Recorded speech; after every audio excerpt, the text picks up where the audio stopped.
Warning, this is the finale of KU Kid 99's Top 30 KU Players of the Decade.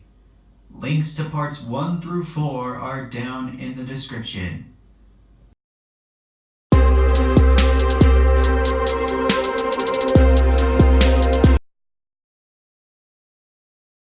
Coming in at number 6 is probably one of the NBA's most improved players this year as well, along with Ben McLemore.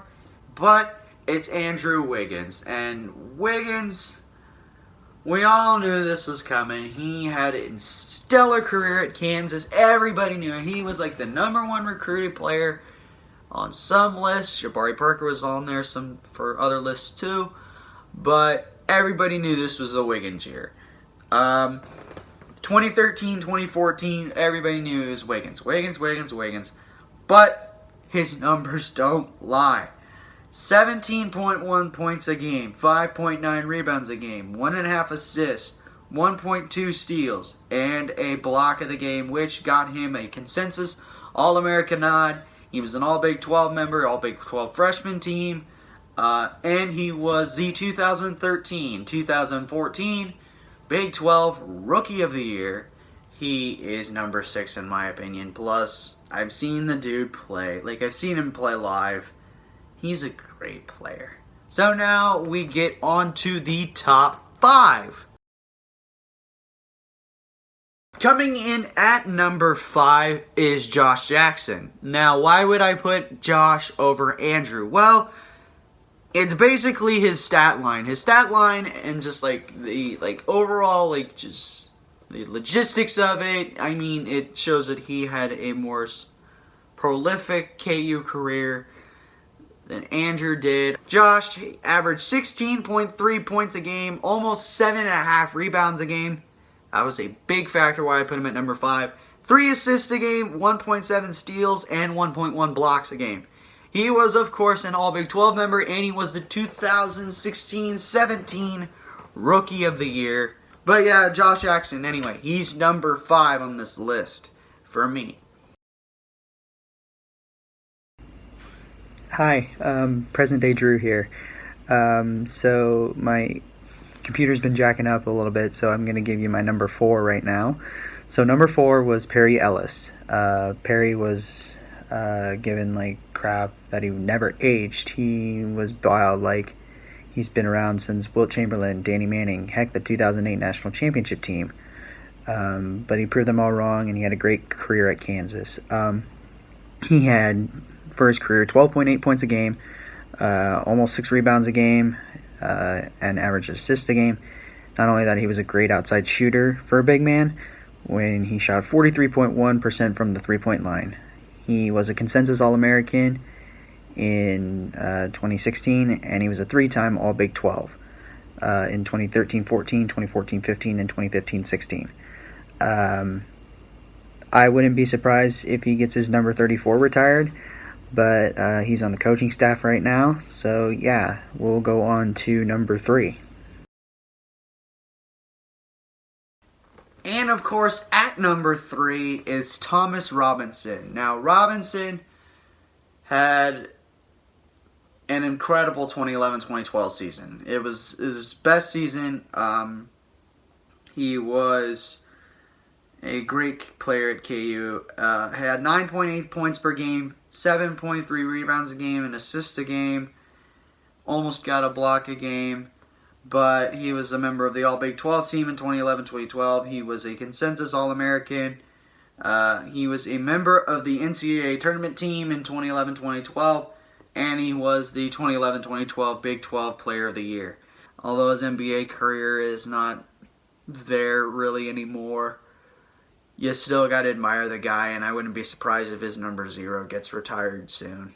So this was the hardest part, the number 2 and number 1 spot. So I wouldn't be surprised if anybody knows who the 2 are. And I really don't want to hint them because it's okay. But these 2 were recent. Both are great point guards. They were both picked around the same time in the NBA draft. However, one is doing a little bit better, but The other one has the awards to say that he was the better player in college. But these two, it was the toughest decision, but I had to go with the younger at number 2. Coming in at number 2 is Devonte Graham. Now, Graham has been on a surge in the NBA with the Charlotte Hornets, becoming one of the most improved players from like having only like 4 points a game to like he's averaging 18. He's shooting crazy numbers. But in college, he had like it was the same thing. He started out slow as a freshman, and then he just came and just balled out. He averaged 12.3 points a game in his career, 3.1 rebounds a game, 4.5 assists, 1.4 steals, and he shot 40.5% from the 3-point line throughout his career. He was a member of the Big 12 defensive team. He was a 2-time member of the All Big 12 team, a consensus All-American, most notably for 2017-2018, and he was the 2017-2018 Big 12 Player of the Year. Every person loved him when he was in college. He was the friendliest guy to be around. I won't be surprised if Devonte Graham gets his number 4 in the Raptors. He deserves it. And man, it's almost bringing me to tears saying it, but yeah, he deserves it. So, if Devontae's number 2, then you shouldn't be surprised with my number 1 then. Coming in at number 1 is obvious, and an obvious choice is Frank Mason III. Frank. What to say about this dude? His senior campaign was one of the best in KU history. I can't remember if he was one of the first to average 20 and 5, which in this case it'd be 20 points and 5 assists. But not only that, his numbers for his career were good too. Averaged 13 points a game, 3.4 rebounds, 4 assists, 1.1 steal.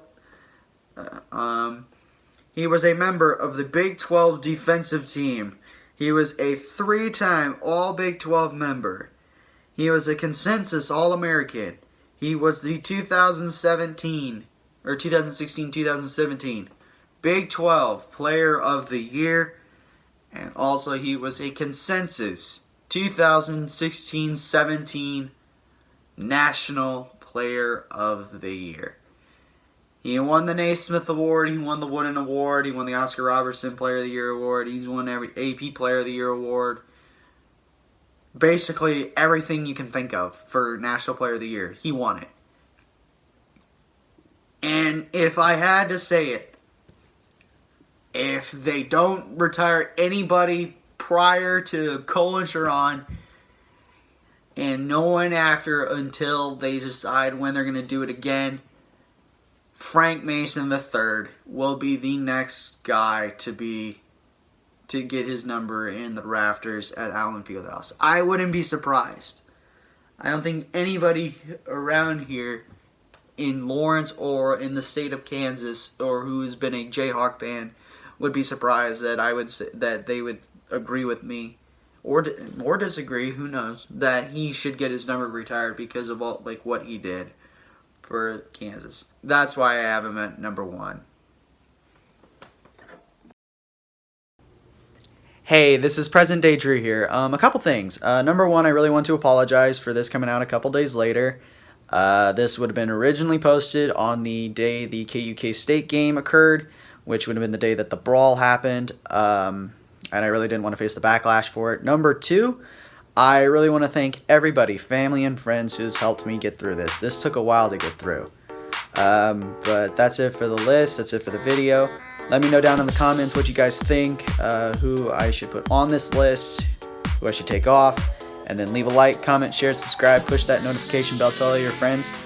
Who knows, maybe you guys want me to do a Duke top 30, or a top 30 North Carolina, or a top 30 UCLA, Michigan State, heck, even K-State.